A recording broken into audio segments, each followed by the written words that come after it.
Hello everyone, welcome to NEET biology.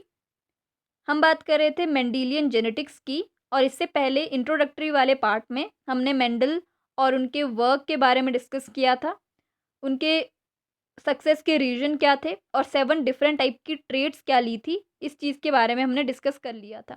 इसके अलावा कुछ इंपॉर्टेंट टर्मिनोलॉजी जानना ज़रूरी है जेनेटिक्स समझने के लिए। तो जेनेटिक्स को पढ़ने से पहले थोड़ा इंपॉर्टेंट टर्मिनोलॉजी के बारे में बात कर लेते हैं, मेंडेलियन जेनेटिक्स और मेंडेलियन प्रिंसिपल को समझने से पहले। तो ये जो वीडियो है it is all about the genetic terminology. कुछ इंपॉर्टेंट टर्म्स के बारे में हम डिस्कस करेंगे। सबसे पहला टर्म है jeans. A gene is a unit of DNA responsible for the appearance and inheritance of a character. एक यूनिट है डीएनए की। ऐसा नहीं है कि ये डीएनए के ऊपर प्रेजेंट होते हैं, ये डीएनए के ही पार्ट हैं। जैसे हमने देखा डीएनए जैसे है, मान लीजिए ये डीएनए है, तो डीएनए का जो यहाँ पे तक का पार्ट है ये एक जीन होगा, यहाँ से दूसरा जो पार्ट होगा वो दूसरा जीन होगा। जीन कुछ डीएनए के ऊपर नहीं प्रेजेंट होते हैं, ये डीएनए के ही पार्ट हैं, डीएनए का ही एक सेगमेंट है। तो ये एक सेगमेंट क्या कहलाता है? ये यूनिट है, इनहेरिटेंस की यूनिट है। ये रिस्पॉन्सिबल होता है किसी पर्टिकुलर कैरेक्टर के लिए, किसी पर्टिकुलर अपीयरेंस के लिए, जिस तरीके से हम दिखते हैं उसके लिए। बहुत सारे जीन्स, क्योंकि हमारा डीएनए बहुत लंबा है और हमारे पास इतनी सारी सेल्स हैं और उसमें इतना सारा डीएनए है, तो सब में जो जीन्स होंगे, ये जो जीन्स होते हैं वो रिस्पॉन्सिबल होते हैं किसी पर्टिकुलर कैरेक्टर के लिए और यही डिसाइड करेंगे कि वो किस तरीके से दिखेगा। कोई एक ऑर्गेनिज्म है, वो किस तरीके से दिखेगा, उसका अपीयरेंस किस तरीके से होगा, उसकी ऑफस्प्रिंग में किस टाइप के कैरेक्टर्स जाएंगे, क्या क्या इनहेरिटेंस होगी, उसके लिए कौन रिस्पॉन्सिबल होता है? ये डीएनए के सेगमेंट ही रिस्पॉन्सिबल होते हैं और यही डीएनए के सेगमेंट जीन कहलाते हैं। मेंडल कॉल्ड देम फैक्टर्स और डिटरमाइनर्स। जिस टाइम पे मेंडल ने एक्सपेरिमेंट किए थे उस टाइम पे जीन शब्द की डिस्कवरी नहीं हुई थी, तो उन्होंने इन कैरेक्टर्स को एक पीढ़ी से दूसरी पीढ़ी तक पहुंचाने के लिए जो जिम्मेदार थे उनको फैक्टर्स या डिटरमाइनर्स कहा था। उसके बाद जाके जोहानसन ने जीन की जो जीन वर्ड है वो दिया इन फैक्टर्स के लिए, ठीक है। और जीन क्या है? डीएनए के ही सेगमेंट्स हैं। फिर दूसरी चीज आती है एलील्स या एलिलोमॉर्फ। एलिलोमॉर्फ ना कह के इनको हम सीधा एलील्स कहते हैं शॉर्ट में। एलील्स क्या है? इससे पहले हमने देखा था एक कैरेक्टर दो डिफरेंट टाइप की फॉर्म को, अल्टरनेटिव फॉर्म को कंटेन कर रहा था। जैसे फ्लावर कलर है, फॉर एग्जांपल पी प्लांट का जो फ्लावर है, एक कुछ ऐसे प्लांट है जो जो कंटेन करते हैं वाइट कलर के फ्लावर को, और कुछ ऐसे प्लांट हैं जो जिनमें रेड कलर का फ्लावर दिखता है। तो है तो फ्लावर कलर ही, एक ही कैरेक्टर है, लेकिन इसकी दो अल्टरनेटिव फॉर्म है। हो सकता है 3 हो या 4 हो, एक से 2 से ज़्यादा भी हो सकती है, लेकिन हम ये मान के चलते हैं मेनली कि 2 अल्टरनेटिव फॉर्म्स होती हैं। तो ये जो 2 अल्टरनेटिव फॉर्म्स हैं, इनको हम 2 अलग-अलग जीन 1 या जीन 2 ना कह के इनको एलील्स कह लेते हैं, ठीक है। हम ऐसा भी तो कह सकते थे कि जीन 1 जीन 2, लेकिन ऐसा ना कह के हम इनको एलील्स कहते हैं, ठीक है। और ये जो दोनों ही एलील्स होते हैं वो कहाँ पे लोकेटेड होते हैं? अगर हम क्रोमोसोम की बात करें, क्रोमोसोम का मतलब है हमारे पास कितने क्रोमोसोम हैं? क्रोमोसोम कंडेंस डीएनए है। डीएनए को ही अगर हम ज़्यादा कंडेंस कर लें तो वो क्रोमोसोम बन जाते हैं, और ये कंडेंस फॉर्म डीएनए की केवल और केवल सेल डिवीजन के टाइम पे दिखती है, ठीक है। जैसे डीएनए है तो इतना लंबा डीएनए हम सीधा सेल में, सेल के भी वो भी न्यूक्लियस में ये फिट नहीं आ सकता, इसलिए ये कंडेंस फॉर्म में रहता है। सेमी कंडेंस फॉर्म डीएनए की क्रोमैटिन थ्रेड कहलाती है, और इसके बाद अगर ये और कंडेंस हो जाए in case of cell division तो ये क्रोमोसोम कहलाते हैं। ऐसे ही हमारे पास 23 पेयर ऑफ क्रोमोसोम है, मतलब ये पेयर्स में है। तो पेयर का मतलब है 2। तो अगर 2 क्रोमोसोम हैं तो 2 क्रोमोसोम के 2 सेगमेंट्स होंगे। तो ये जो 2 क्रोमोसोम होते हैं केवल एक पेयर के, तो इन दोनों को होमोलॉगस कहते हैं, एक दूसरे की तरह दिखने वाले, ठीक है। तो ये दोनों एक दूसरे की तरह दिखते हैं। ऐसे ही 23 हैं तो 23 में से सारे के सारे एक दूसरे की तरह दिखने वाले होते हैं, एक्सेप्ट एक्स और Y in case of male, क्योंकि वाई वाला जो होता है वो छोटा होता है, ठीक है। तो एक दूसरे की तरह नहीं दिखते हैं। तो ये तो होते हैं, इनका जो कंपोजिशन होता है वो सेम होता है, मतलब जैसे मान लीजिए फर्स्ट पेयर हमने लिया क्रोमोसोम का, तो इसका जो इतना सेगमेंट है, क्योंकि हम कह रहे हैं कि डीएनए का ही सेगमेंट जीन कहलाता है, तो मान लीजिए ये जो सेगमेंट है वो एक जीन है, और ये दोनों ही जीन अब दो हो गए, यहाँ पे भी एक जीन होगा, यहाँ पे भी एक जीन होगा, ये दोनों ही जीन केवल एक ही कैरेक्टर के लिए रिस्पॉन्सिबल होंगे, और ये दो जीन क्या होंगी, इसकी अलग अलग form. First one is G1, gene 1 और जीन 2। इनको जीन 1 और जीन 2 ना कह के एलील्स कहते हैं। तो ये फर्स्ट वाला एलील और ये दूसरा एलील।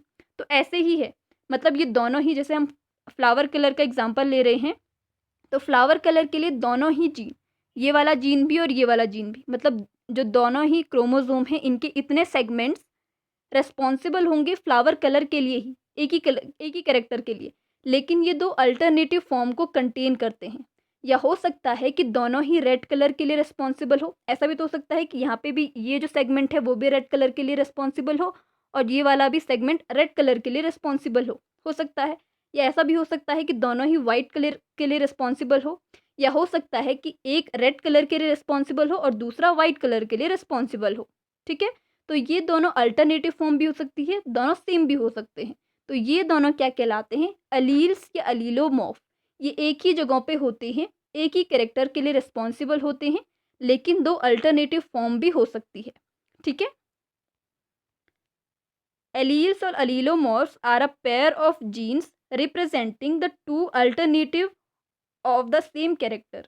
जैसे कि मैंने कहा अल्टरनेटिव हो सकते हैं, लेकिन हो सकता है कि दोनों ही जो अलील्स हैं, ये दोनों ही जीन के जो सेगमेंट है दोनों क्रोमोसोम पे, ये एक ही कैरेक्टर को दिखा रहे हों। हो सकता है कि एक ही फॉर्म को एक ही फॉर्म को रिप्रेजेंट कर रहे हों, दोनों ही रेड कलर को ही रिप्रेजेंट कर रहे हों, हो सकता है।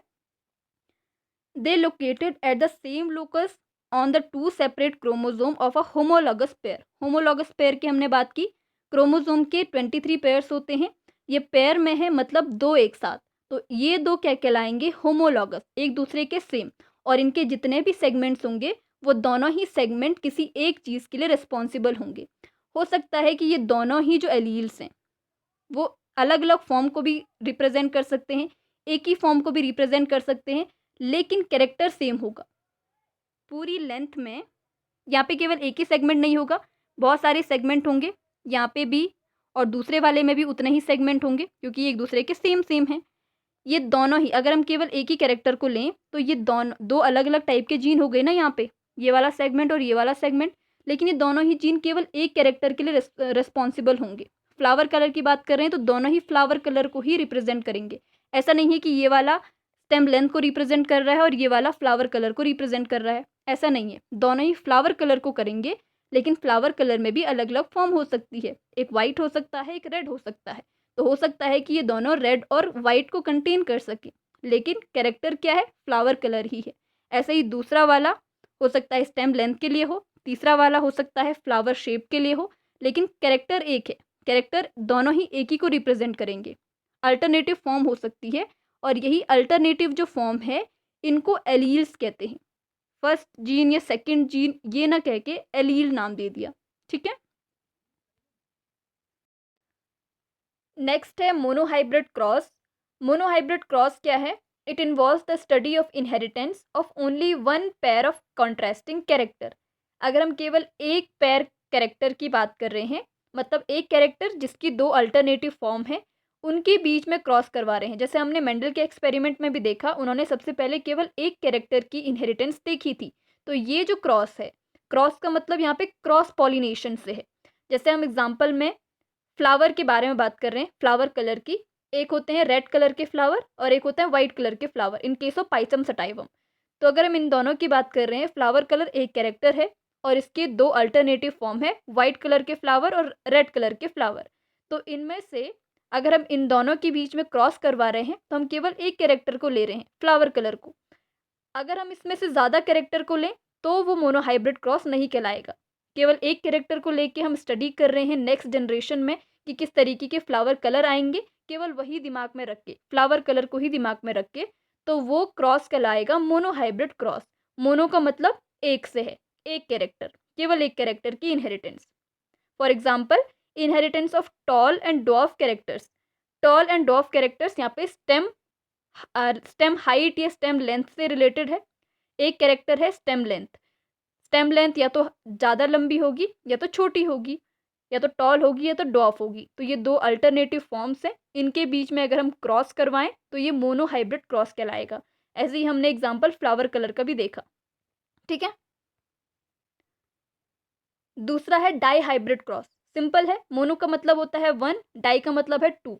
जब हम दो कैरेक्टर्स को एक साथ लें और उनकी इनहेरिटेंस देखें नेक्स्ट जनरेशन में, दो कैरेक्टर्स यहाँ पे लिए गए हैं। पहले वाले में हमने केवल, जैसे एग्जांपल में हमने यहाँ पे टॉल एंड डॉफ का लिया, जैसे हम तब से लेते आ रहे हैं फ्लावर कलर का, तो फ्लावर कलर में केवल और केवल फ्लावर कलर का ही कैरेक्टर लिया। डाई हाइब्रिड क्रॉस में हम दो कैरेक्टर्स को ले सकते हैं, मतलब दो कैरेक्टर्स जैसे फ्लावर कलर और आपकी स्टेम लेंथ, इन दोनों ही कैरेक्टर्स की इनहेरिटेंस दूसरी जनरेशन में देखी, तो ये डाई हाइब्रिड क्रॉस कहलाएगा। It is the inheritance of two pairs of contrasting characters. For example, inheritance of yellow and round sheet और ग्रीन रिंकल्ड कैरेक्टर्स। मतलब यहाँ पे किन दो कैरेक्टर्स को लिया गया है? सबसे पहले तो शीट कलर और शीट शेप। हमने देखा था सीट कलर दो टाइप के होते हैं, येलो एंड ग्रीन, और इसका शेप दो टाइप का होता है, राउंड और रिंकल्ड। तो अगर हम इन चार चीज़ों को ले लें, मतलब एक दो ही कैरेक्टर है, दो कैरेक्टर के दो अल्टरनेटिव फॉर्म्स हैं, मतलब चार चीज़ें हो गई। जैसे येलो एंड राउंड शीट, ये दो कैरेक्टर्स एक साथ, और ग्रीन एंड रिंकल्ड शीट, ये दो चीज़ें एक साथ। तो एक ऐसे फ्लावर को ले लें, सॉरी एक ऐसे प्लांट को ले लें जिसके पास येलो कलर के शीट होते हों और राउंड शीट हो, येलो कलर के राउंड शीट। और दूसरे वाले को ऐसे ले लें जिसके पास ग्रीन कलर के शीट रिंकल शीट हो, ग्रीन कलर के रिंकल शीट हो। ये इसको दूसरे तरीके से समझें, एक ऐसा प्लांट ले लें जिसके पास रेड कलर के फ्लावर हैं, जो कंटेन करता है रेड कलर के फ्लावर, और इसकी स्टेम लेंथ लंबी है, लॉन्ग है या टॉल है। और दूसरा ऐसा ले लें जिसके पास वाइट कलर के फ्लावर हो और वो क्या हो, डॉफ हो। तो ये दो कैरेक्टर्स हम ले रहे हैं, स्टेम लेंथ भी और फ्लावर कलर भी। तो जब हम दो कैरेक्टर्स को लेके क्रॉस करवाते हैं इन दोनों प्लांट का, दो प्लांट होंगे, दोनों ही दो दो कैरेक्टर्स को कंटेन करेंगे, तो ये चीज़ कहलाएगी डाई हाइब्रिड क्रॉस। ऐसे ही trihybrid, polyhybrid cross भी होता है, जिसमें फिर आगे दिक्कत आती है गैमीट फॉर्मेशन में। तो आगे हम टेक्निक भी देखेंगे गैमीट कैसे फॉर्म किए जाते हैं। फिर पॉली हाइब्रिड क्रॉस, ऐसे ही ट्राई हाइब्रिड का मतलब तीन कैरेक्टर को लेके, पॉली हाइब्रिड का मतलब है बहुत सारे कैरेक्टर्स को, दो दो से ज़्यादा, तीन चार पाँच छः, ऐसे बहुत सारे कैरेक्टर्स हमने एक साथ ले लिए और इन सारे कैरेक्टर्स की हमने फिर इनहेरिटेंस देखी। It is the cross between more than two pairs of characters. दो से ज़्यादा अगर हम कैरेक्टर्स ले रहे हैं और उन कैरेक्टर्स के भी दो अल्टरनेटिव फॉर्म्स और होगी, तो वो डबल हो रहा है, तो वो जो कैरेक्टर्स की हम इनहेरिटेंस देखेंगे ये कहलाएगा पॉली हाइब्रिड क्रॉस। तो सबसे सिंपल होता है मोनो हाइब्रिड क्रॉस, जो सबसे पहले मेंडल ने किया था एक कैरेक्टर की इनहेरिटेंस को देखकर। इसके अलावा होमोजाइगस एंड हेट्रोजाइगस का भी एक टॉपिक आता है। होमोजाइगस का मतलब, होमो का मतलब होता है द सेम, एंड जाइगस का मतलब होता है पेयर। अभी हमने इससे पहले होमोलॉगस क्रोमोसोम की बात की थी, इसमें कंफ्यूज नहीं होना है। Homozygous, heterozygous, homologous, heterologous. Homologous का मतलब होता है एक ही, जिसका जो लोकेशन हो या जो लोगस हो। लोकस का मतलब होता है जहाँ पे जीन प्रेजेंट है, तो जो सेम सेम लोकस कंटेन करते होंगे वो क्या कहलाएंगे, होमोलॉगस। और यहाँ पे जाइगस का मतलब होता है पेयर। तो होमोजाइगस किसके फेवर में हम कहते हैं, किसी भी कैरेक्टर के फेवर में, जीन के फेवर में। और जो दूसरा होमोलॉगस है वो क्रोमोजोम्स हैं। तो होमोलॉगस क्रोमोजोम और होमोजाइगस ये दोनों एक दूसरे से कैसे रिलेटेड है, जैसे हमने बात की थी होमोलॉगस क्रोमोजोम। होमोलॉगस क्रोमोजोम का मतलब होता है हमारे पास, जैसे हम अपनी केस की बात करें, 23 पेयर्स ऑफ क्रोमोजोम्स प्रेजेंट होते हैं। क्रोमोजोम्स डीएनए की ही कंडेंस फॉर्म है, और किस टाइम पे दिखेंगे, जिस टाइम पे सेल डिवीजन होगा। तो ये जो 23 पेयर्स हैं, तो पेयर में है, पेयर का मतलब होता है दो। तो दोनों ही जो होंगे, जो दो हैं, मान लीजिए फर्स्ट वाला है, फर्स्ट पेयर है, फर्स्ट पेयर में जो दोनों होंगे वो एक जैसे होंगे।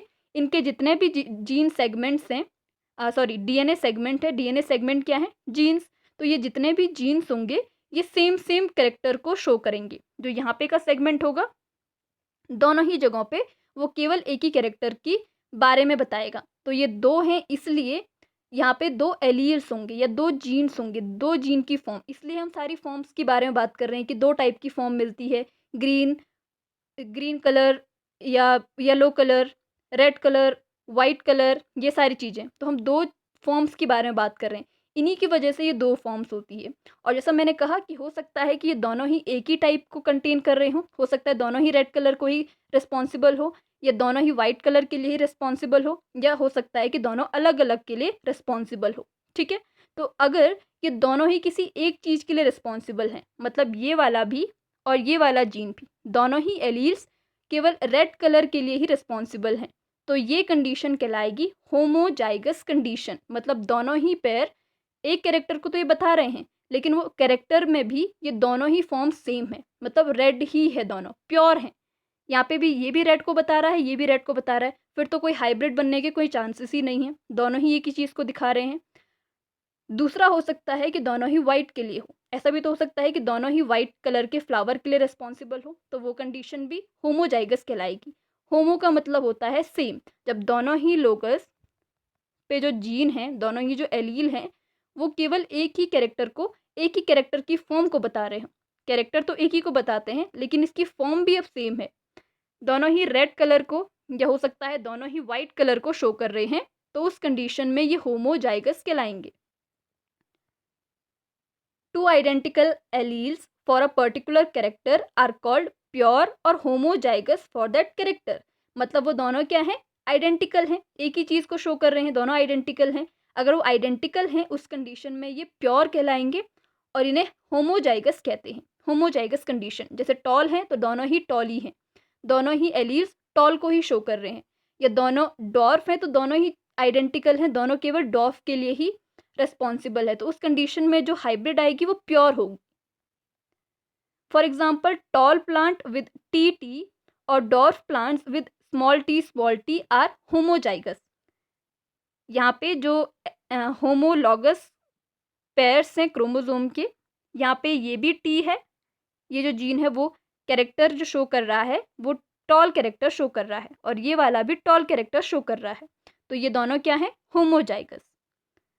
हेटेरोजाइगस क्या हो गया, अब हेटेरो का मतलब होता है डिफरेंट, और जाइगस का मतलब तो वही है पेयर, तो यहाँ पे सेम चीज़ है, वही इसका अपोजिट हो जाएगा। अब वो दोनों ही क्या होंगे, अलग अलग चीज़ को शो करेंगे। पहली वाली कंडीशन में दो सिचुएशन हो सकती थी, या तो दोनों ही टॉल को शो करें, या तो दोनों ही डॉफ को शो करें, या दूसरे अगर हम दूसरा कैरेक्टर लें फ्लावर के कलर का, तो हो सकता है दोनों ही रेड कलर के फ्लावर के लिए रिस्पॉन्सिबल हो, या दोनों ही वाइट कलर के फ्लावर के लिए रिस्पॉन्सिबल हो। हेट्रोजाइगस कंडीशन में केवल एक सिचुएशन हो सकती है, एक जो है वो शो कर रहा है रेड कलर के लिए और दूसरा रिस्पॉन्सिबल है वाइट कलर के लिए, तो ये दोनों क्या होंगे, एक दूसरे के आइडेंटिकल नहीं है, तो ये कंडीशन कहलाएगी हेट्रोजाइगस कंडीशन। यहाँ पे हाइब्रिड बनेगी। Two different alleles for same character are called hybrid और heterozygous. For example tall character, लेकिन ये जो इनका अपीयरेंस होगा वो केवल डोमिनेंट वाले के अकॉर्डिंग होगा। डोमिनेंसी क्या है ये आगे हम बात करेंगे।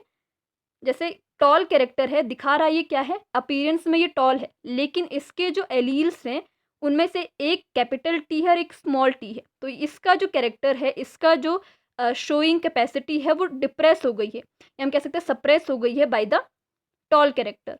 ठीक है, तो ये आगे हम बात करेंगे इस चीज़ की।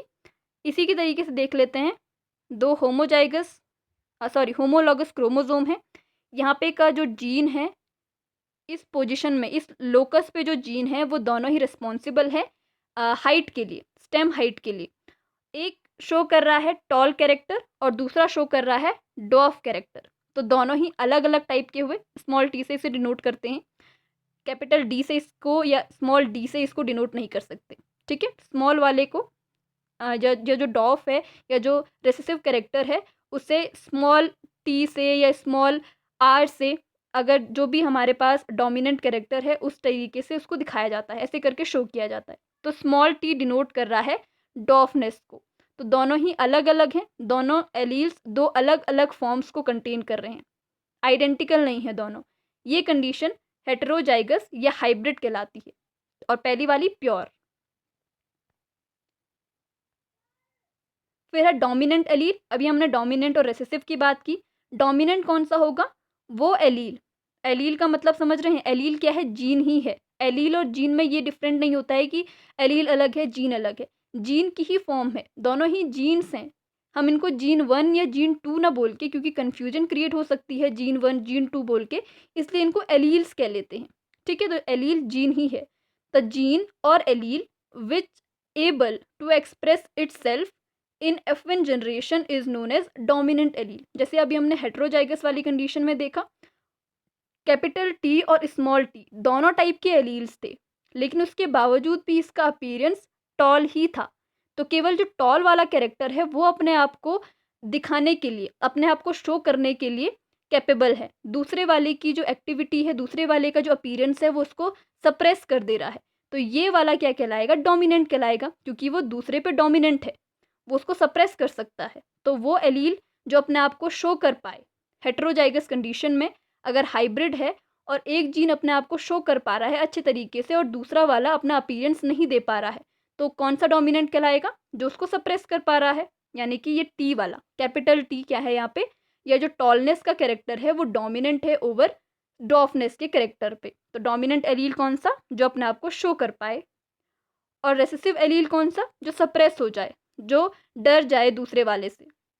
The allele which unable to express itself in presence of the dominant allele is called recessive allele. जैसे कौन सा कैरेक्टर? डॉफनेस का कैरेक्टर। एक क्रोमोसोम में दोनों ही टाइप के एलील्स हैं, टी भी हैं और स्मॉल टी भी है, डॉफनेस का भी है, लेकिन ये वाला कैरेक्टर शो नहीं हो पा रहा है। हमने इससे पहले भी जो मेंडल का नियम थे, मेंडल के एक्सपेरिमेंट थे, वहाँ पे देखा था कि सबसे पहली वाली जनरेशन में उन्होंने एक की तरह दिखने वाले सब पाए। किस लिए? क्योंकि जो पहला वाला था वो अपने आप को शो करने में कैपेबल हो सका, वो अपने आप को शो कर सका, लेकिन दूसरा वाला नहीं कर पाया, इसलिए पहली वाली जनरेशन में वो छुप गया। लेकिन बाद में जब सेल्फिंग की तब वो उभर के आ गया, क्योंकि हमने 3:1 में देखा था। तो वो जो 1 वाला था वो वही कैरेक्टर था जो पहले वाले में अपने आप को शो नहीं कर पाया। तो जैसे हम डॉफनेस का अगर कैरेक्टर मान ले तो सारे के सारे टॉल मिले और फिर उसके बाद फिर से इनमें सेल्फिंग करवाई तो फिर से वो कैरेक्टर उभर के आ गया, 1 में आ गया। ठीक है, तो यही है जो अपने आप को एक्सप्रेस ना कर सके और दूसरे की प्रेजेंस की वजह से सप्रेस हो जाए, ये होगा रेसेसिव एलील। तो वहाँ पे हमने देखा था कुछ ऐसा हो सकता है, कभी कभी कुछ केसेस में ऐसा होता है कि जो डोमिनेंट और रेसेसिव हैं ये दोनों ही अपने आप को शो नहीं कर पाते, या दोनों ही अपने आप को पूरी तरीके से एक्सप्रेस कर पाते हैं। तो इसलिए इनकम्प्लीट डोमिनेंस और को डोमिनेंस भी दिखाई देती है। पर मेंडल के केस में जो भी 7 के 7 कैरेक्टर थे उनमें एक डोमिनेंट और एक रेसेसिव था। कोई भी ऐसा नहीं था जो डोमिनेंट हो, कोई भी ऐसा नहीं था कि वो अपने आप को अपनी प्रेजेंस को दिखाने के लिए प्रयास करता रहे, या को डोमिनेंस या इनकम्प्लीट डोमिनेंस किसी में नहीं थी। ठीक है, एक और चीज़ है genotype. Genotype is the genetic makeup of an organism. Genetic makeup का मतलब क्या है? अपीयरेंस के बेस पे नहीं, जेनेटिक मेकअप कैसा है। जैसे हमने अभी तक बात की कि ये दो क्या हैं? होमोलॉगस क्रोमोसोम्स हैं।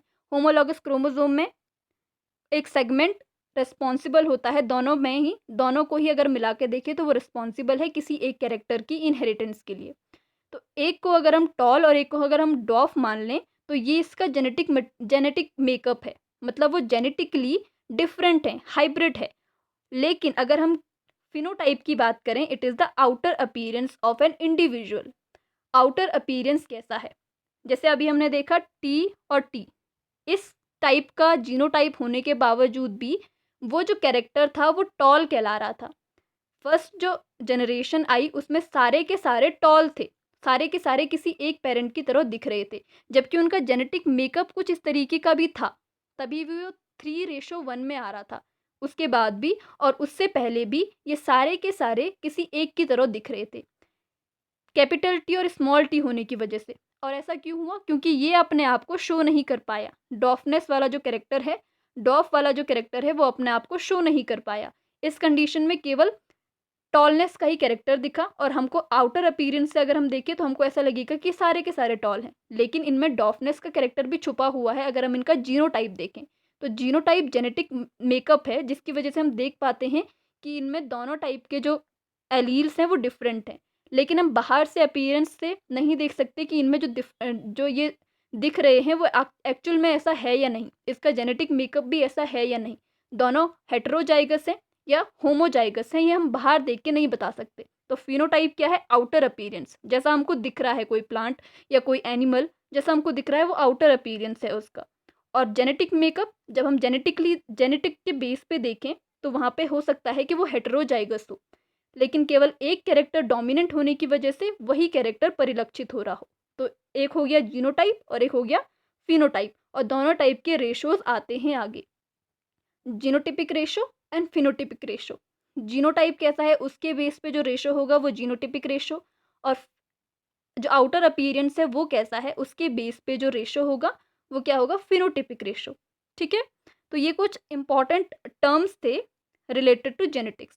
आगे ये टर्म्स डिस्कस होंगे इस पर्टिकुलर सीरीज में जिसमें हम मेंडेलियन जेनेटिक्स की बात कर रहे हैं। मेंडेलियन लॉ अगर हम बात करेंगे तो वहाँ पे ये सारे जेनेटिक रेशो या जीनोटाइप फिनोटाइप क्या है ये सब चीज़ें पूछी जाती है, तो ये इंपॉर्टेंट है। ये सारी चीज़ें क्लियर होनी चाहिए। हेटेरोजाइगस, होमोजाइगस, एलील्स क्या हैं, जीन्स क्या हैं, मोनोहाइब्रिड क्रॉस क्या है, डोमिनेंट रिसेसिव, ये सारी चीज़ें क्लियर होनी ज़रूरी है। इसके बाद हम सीधा मेंडल के एक्सपेरिमेंट्स और उनके लॉज पे आएंगे। ठीक है, थैंक यू सो मच।